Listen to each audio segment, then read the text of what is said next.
자, 이번에 배울 내용은 구름과 비에 대해서 배울 거야. 처음에 얘기한 것처럼 가장 우리가 급격하게 날씨 변화를 느낄 수 있는 게 비가 오고 비가 그친 다음에 날씨 변화예요. 그러기 위해서 꼭 알아야 될 게 한랭전선과 온난전선입니다. 자, 전선은 동영상에서 봤어요. 전선면이라는 걸 먼저 배웠는데 전선면과 지표면이 이루는 경계선을 전선이라고 그래. 파란 액체하고 빨간 액체하고 만났을 때 경계면이 생기는 걸 배웠죠. 그럼 그 경계면은 바닥면하고 만났을 때 면과 면이 만나면 선이 생겨.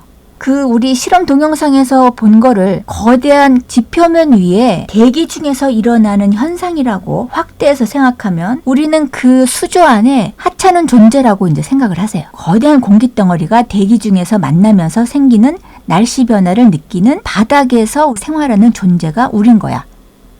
그러면 실험 동영상에서 전선면이 생겼잖아. 두 공기덩어리가 만나면서 경계를 이루는 면이 생겼는데 그 면이 바닥과 만나서 생기는 그 선을 전선이라 그래요.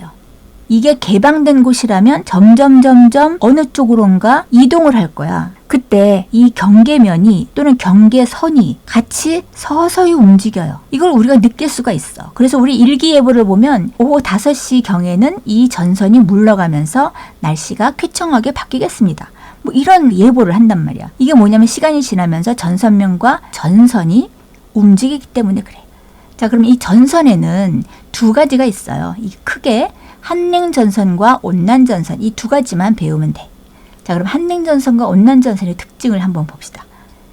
자, 이름에서 볼 수 있듯이 한랭전선은 찬 공기가 오면서 생기는 전선을 한랭전선이라고 하고 온난전선은 따뜻한 공기가 올 때 만든 전선을 온난전선이라고 합니다. 자, 그래서 일단 한랭전선부터 봅시다. 한랭전선은 찬 공기가 오는 거야. 그럼 그 얘기는 뭐냐면 지금 있는 공기가 다가오는 찬 공기보다 더 따뜻하다는 얘기야. 그러면 당연히 우리 동영상에서 봤듯이 찬 공기와 따뜻한 공기가 만나면 따뜻한 애가 위로 가고 찬 공기가 밑으로 가요. 앞에서 공기가 상승하면 구름이 생긴다 배웠죠. 자, 전선은 다른 두 공기가 만나면서 상승하는 공기가 항상 생기다 보니까 구름이 생겨. 구름이 생기는 경우에 산을 타고 올라갈 때 울퉁불퉁할 때 저기압에서 그 다음에 한랭전선에서 온난전선에서 라는 걸 배우면서 한랭전선과 온난전선은 뒤에 가서 다시 배울 거예요 라고 했던 거야. 이게 좀 복잡하기 때문에 그때 뭐라 그랬냐면 찬 공기가 올 때와 더운 공기가 올 때라고 그렇게 간단하게 말하고 지나갔어요. 이걸 배우고 난 다음에는 산을 타고 올라갈 때 울퉁불퉁할 때 저기압에서 한랭전선에서 온난전선에서 이제 그렇게 외우면 되는 거예요. 자, 그래서 찬 공기가 오면 따뜻한 공기와 만나서 따뜻한 공기가 위로 올라가면서 구름이 생기는데, 자, 조금 있다가 온난전선을 배우겠지만 이 경우는 찬 공기도 움직이고 따뜻한 공기가 워낙 적극적인 애라서 위로 슉 올라가니까 두 개가 동시에 같이 움직여. 즉 적극적으로 움직이는 애가 두 기단이에요. 그래서 전선면의 기울기도 급한 기울기를 갖게 되면서 구름도 위로 생기는 어떤 구름이 생긴다? 기억나니? 저군형 구름이 생긴다 했어. 이 저군형 구름은 위로 크게 솟은 구름이기 때문에 어떤 비를 내리겠다? 소나기를 내린다. 근데 위로 솟았으니까 좁은 지역에 소나기를 내린다. 자, 우리 겪어봤더니 소나기는 짧고 굵게 내리고 금방 그치는 경향이 있죠. 이게 왜냐면 구름이 생길 때 이 수증기의 양은 한정적인데 위로 생기는 구름이 생겼으니까 굵게 빨리 내리고 하지만 양은 한정적이니까 오래 내리지 못하고 끝내버리는 소나기가 내리는 거죠.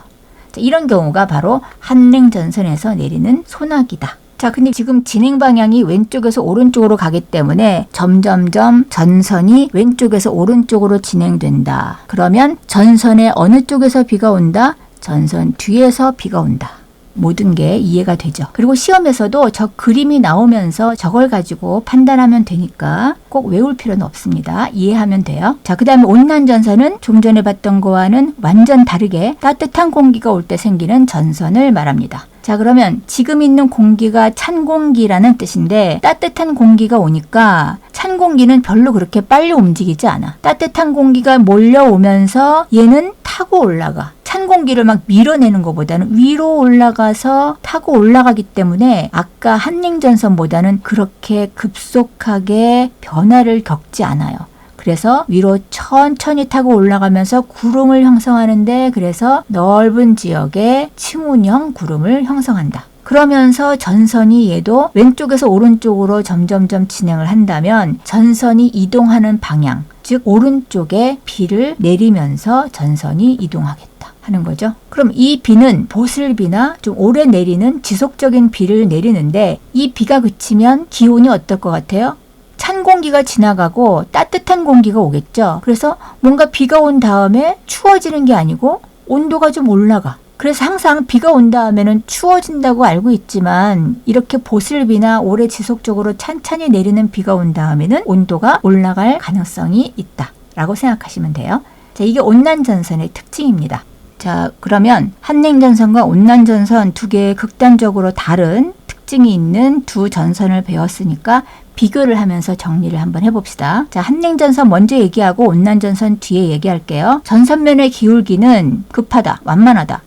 구름의 종류는 저군형 구름, 층운형 구름. 비의 형태는 한냉전선은 전선 뒤쪽에 좁은 지역에 소나기성 비가 오고, 온난전선은 전선 앞쪽에 넓은 구역에 지속적인 비를 내린다. 이동 속도는 한냉전선은 두 기단이 같이 급속하게 변하기 때문에 이동 속도가 빠르다. 온난전선은 이동 속도가 느리다. 전선 통과 후에 기온이 한냉전선 온도가 낮아지고, 온난전선이 지나간 후에는 기온이 높아진다. 자, 그러면 전선 중에서 두 가지를 좀 알아야 되는 경우가 있는데, 이 두 가지 전선만 좀 더 보고 갑시다. 자, 폐색전선과 정체전선이라고 있는데요. 폐색전선은 뭐냐? 한냉전선과 온난전선이 만나서 겹쳐서 생긴 전선이 폐색전선이라서, 자, 속도가 다르잖아? 그래서 누군가 가는데 누가 속도가 이제 빠른 애가 뒤에서 겹쳐서 만났을 때 생긴 게 폐색전선이라서, 저렇게 같은 방향을 향하고 있는 기호를 썼을 때 폐색전선이라고 알면 돼요. 기호 모양이랑 같이 연결지어서 기억하면 돼요.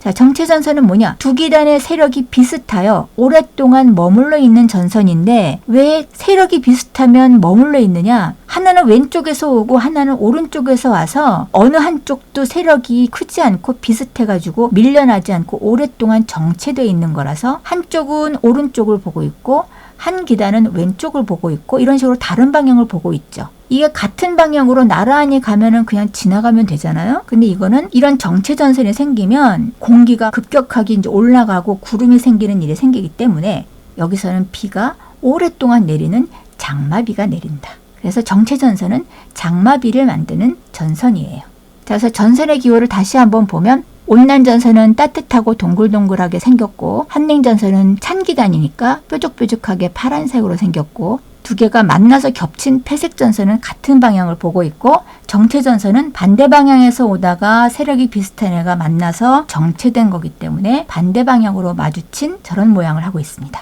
자, 이거를 3차원적으로 그리면, 온난전선이 생기면서 경계면이 완만한 애가 생겼는데 갑자기 뒤에서 한냉전선이 급속하게 지금 쫓아오고 있는 그림이죠. 이렇게 해서 생긴 게 폐색전선이다. 그리고 이 정체전선의 얘는 저렇게 커다란 지역에 따뜻하고 습한, 우리나라로 치면 북태평양 기단이 시베리아 쪽으로 이제 향해서 쫙 가려고 하는데, 근데 차고 건조한 기단이 왼쪽 시베리아 쪽에서 또 고기압이 마주친 거죠. 그래서 어느 쪽으로도 밀려나지 않고 비슷하게 정체 상태를 나타낸 거예요. 자, 그러면 한냉전선과 온난전선이 두 개가 동시에 모일 때가 있어요. 그 경우가 뭐냐면 온대성 저기압이라고 하는 건데, 우리나라가 이제 북반구 중간쯤에 있잖아. 여러 기단이 모여서 만날 때가 있어. 그럼 그 여러 기단이 왜 모이냐? 시베리아 고기압 봐봐. 북태평양 고기압 봐봐. 우리나라로 몰려오잖아. 양쯔강 기단하고 오호츠크의 기단도 우리나라로 오잖아. 그 얘기는 공기가 온다는 건 저기압에 몰려올 경우가 일반적이야. 즉 저기압이 문제야. 여러 군데서 공기가 몰려들면서 혼합되는 아주 복잡한 곳이다. 고기압은 공기가 밑으로 모이면서 주변에 있는 기압이 낮은 곳으로 퍼져나가. 그래서 고기압은 별로 복잡한 현상이 안 일어나. 고기압과 저기압을 조금 더 상세하게 배워야만 해. 요거를 좀 설명하고 싶다는 거예요. 그러면 고기압과 저기압을 좀 비교해 보면서 봅시다.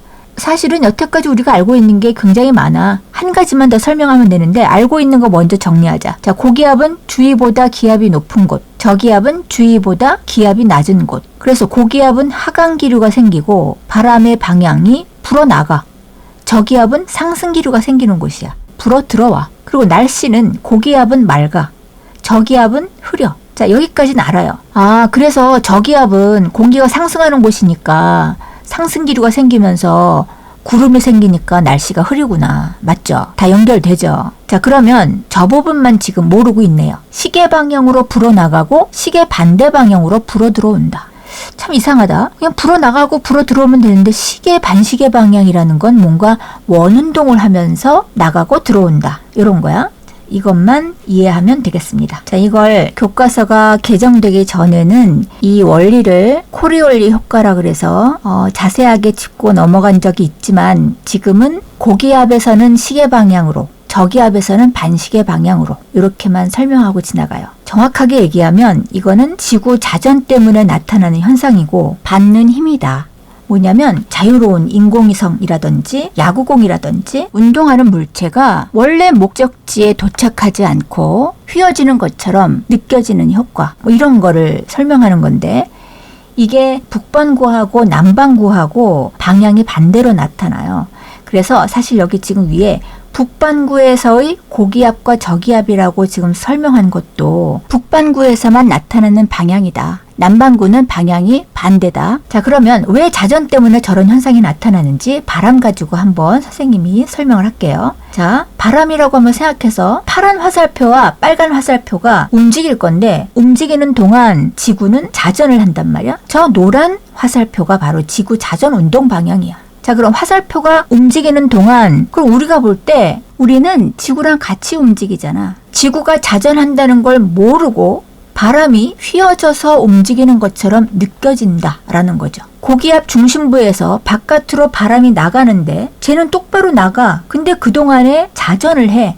자전 방향이 반시계 방향이야. 똑바로 나가던 바람이 휘어져서 움직이는 것처럼 보인다. 저기압에서는 반시계 방향으로 들어가는 것처럼, 고기압에서는 시계 방향으로 나오는 것처럼 우리는 기류를 느낀다라는 게 이 효과예요. 그래서 저기압은 공기가 들어가고 고기압은 공기가 나오는 곳인데 고기압이 시계 방향, 저기압은 반시계 방향이다. 이렇게만 알고 있으면 되겠습니다. 자, 이게 이유가 뭐라고요? 지구가 자전하기 때문에 그래. 이게 작은 크기의 바람이면 모르겠는데 커다란 크기의 공기의 움직임이면 시간이 좀 걸려. 그래서 휙 하고 큰 기단이 오랜 시간 동안 움직이다 보면 그동안 지구가 큰 움직임을 가져요. 자, 이거를 우리 전기에서 배웠듯이 직선도선 주변의 자기장처럼 오른손에 엄지 방향을 가지고 시계, 반시계 이렇게 손가락 방향으로 외우면 또 훨씬 간단하게 외워지겠죠?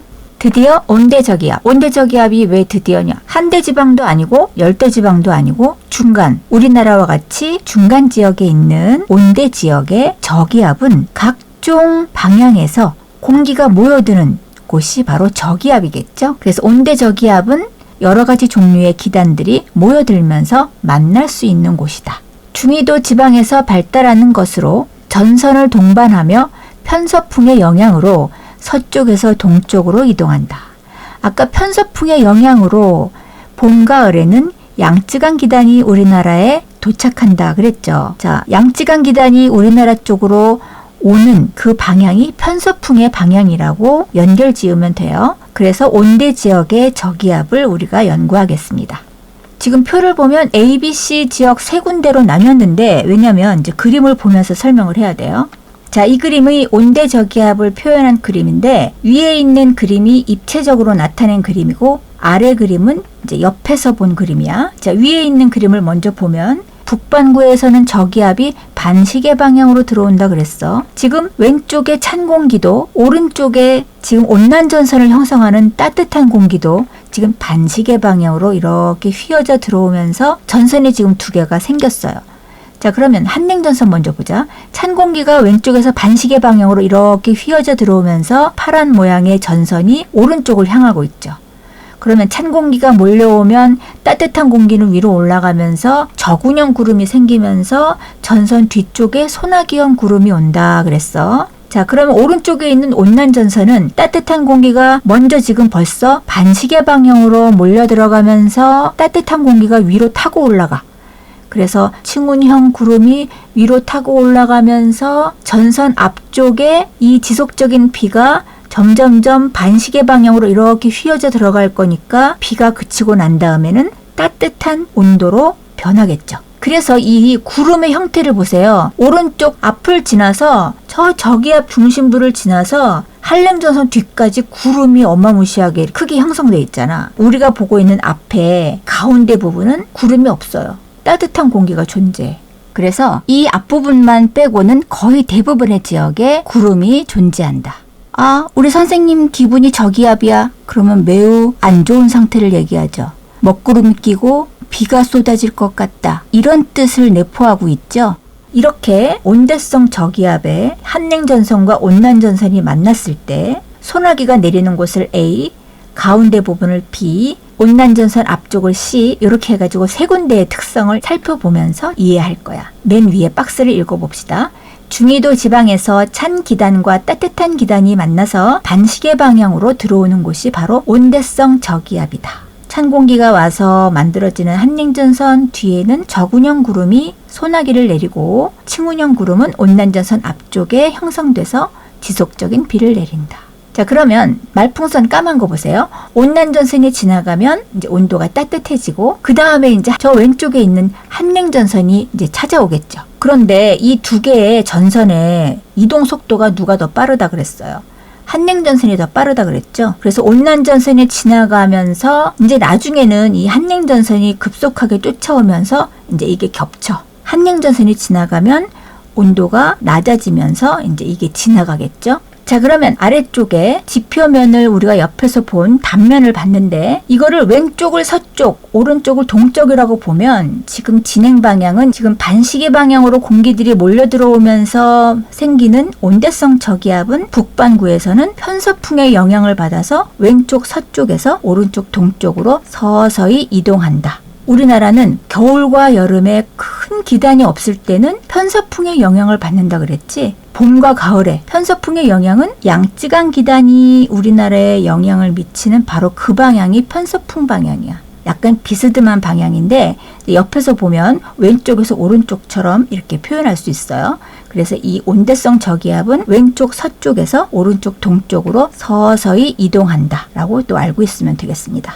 자, 그래서 이 온대성 저기압을 표로 간단하게 정리하면 지금 ABC로 정리했는데 아까 위에서 그림을 다시 보면 저 왼쪽 한랭전선 뒤가 A고 가운데가 B고 온난전선 앞쪽이 C라 그랬어. 다시 표를 보면 자, 기온은 A가 가장 낮고 B가 가장 높고 그 다음에 C는 B보다는 낮고 왜냐면 지금 C는 온난전선이니까 B가 바로 따뜻한 공기가 오면서 온난전선이 생긴 데가 C죠. 그래서 B보다는 C가 온도가 낮다라고 하면 돼요. 그 다음에 A는 강수가 어떤 현상을 나타내?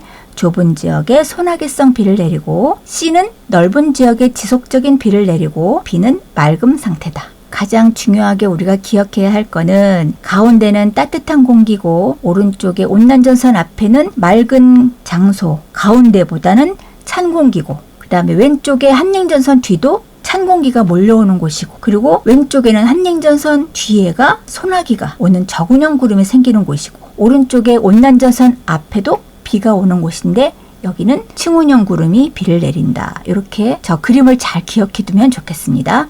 자, 이거를 우리나라 중심으로 우리나라 지도를 중심으로 온대성 저기압이 형성됐을 때 지도에 나타낸 그림이에요. 선생님이 여태까지 보여준 그림은 구름을 몇 개 이렇게 그리면서 표현했기 때문에 작은 지역에 일어나는 일로 이해를 했을지 모르겠는데 우리나라 지도에 나타난 온대성 저기압을 표현하면 저렇게 크게 형성돼요. 그래서 넓은 지역에 소나기가 내리고 지속적인 비가 내리고 그 다음에 한참 지나면 편서풍의 영향으로 다음날 새벽에는 비가 그친 후에는 온도가 떨어지겠습니다. 이런 식의 이제 변화를 나타내는 거기 때문에 저렇게 넓은 지역에 커다란 변화를 나타내는 현상이에요.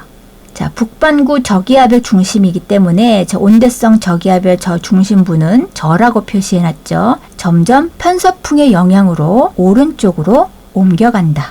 C 지역은 지속적인 비가 오고 있는데 시간이 지나면 온도가 어떻게 된다? 지금 온난전선 앞이니까 따뜻한 공기가 찾아오겠죠. 그래서 온도가 올라갈 것이다. 비는 잠시 후에 소나기가 오고 그 다음에 소나기가 그치면 온도가 떨어지겠다. 그 다음에 A지역은 소나기가 지금 오고 있는데 소나기가 그치면 온도가 떨어져서 추워지겠다라고 예상할 수 있는 것입니다. 자, 이렇게 해서 온대성 저기압이라는 커다란 특징을 가진 기상현상을 우리가 살펴봤습니다.